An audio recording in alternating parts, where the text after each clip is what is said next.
আমরা চাচ্ছি যে এএসপি রাজন ও ওসি খালিদের দৃষ্টান্তমূলক বিচার হোক এবং রিপন মিয়ার যাতে যাবতীয় সরকারি চিকিৎসার ব্যয় সরকার বহন করে। আর আমরা চাচ্ছি এই বিচারের মাধ্যমে একটি দৃষ্টান্ত সৃষ্টি হোক যাতে কোনো ধরনের এরকম নৃশংস এবং বাজে কাজ, কোনো ধরনের আইনি প্রশাসনের কাজ মানুষ না করেন। ওসি এবং এসপির নির্দেশে ওসি খালেদে শার্টের কলারে ধরে টেনে হেসড়ে এনে তাক লাগিয়ে পায়ের মাঝে তাকে গুলি করে আজ তার পা ক্ষত বিক্ষত হয়ে গেছে। আমরা চাই এই সরকার তার চিকিৎসার ব্যয়বহুল বহন করুক এবং যাতে আইন শৃঙ্খলা বাহিনী যারা আমাদের এই জনগণের ট্যাক্সের পয়সা দিয়ে পোশাক পরে আমাদের জনগণের পয়সা দিয়ে ওরা চলে, আর ওরাই আমাদের গুলি করে হত্যা করতে চায়। যাতে এই তরুণের আর কোনো ঘটনা এই সুনামগঞ্জে না হয় তার জন্য আমি এই প্রশাসন বাহিনীর দৃষ্টি আকর্ষণ করছি।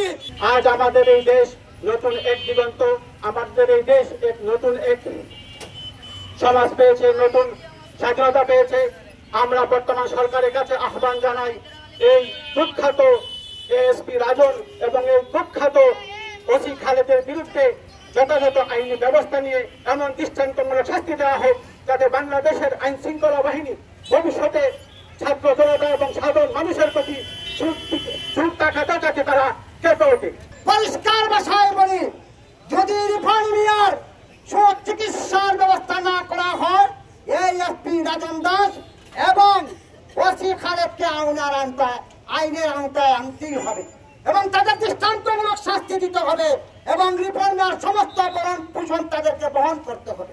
আমার বাইরে যেরকম ওসি খালেদ এবং রাজন কুমার দাস আমার বাইরে নির্মূলভাবে আহত করছে, ওদেরকে আইনের আওতা আনার আমার আপ্যায়ন চেষ্টা আপনারা সবাই আপনারা সহযোগিতা করবেন এবং ওদেরকে নিম্নতভাবে শাস্তি দেওয়া হোক।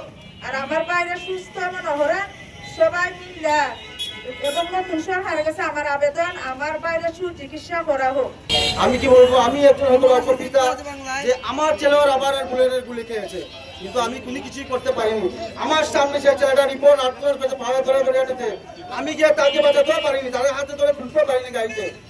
কিন্তু এই পাশন পুলিশটা ও তাকিয়ে দেখে চলে পাও দিয়ে বসে হেঁটে এসেছে। এই বিচার আমরা চাই, এই বিচার আমরা জিতেই হবে। এএসপি রাজনের এবং খালেদ চৌধুরীর দৃষ্টান্তমূলক শাস্তি আমরা চাই।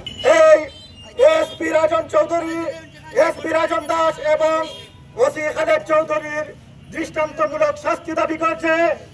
আমরা সুনামগঞ্জবাসী এই বৈষম্য বিরোধী ছাত্র আন্দোলনের আহত রিপনের পায়ে গুলিবিদ্ধ করে ক্ষত বিক্ষত করেছে।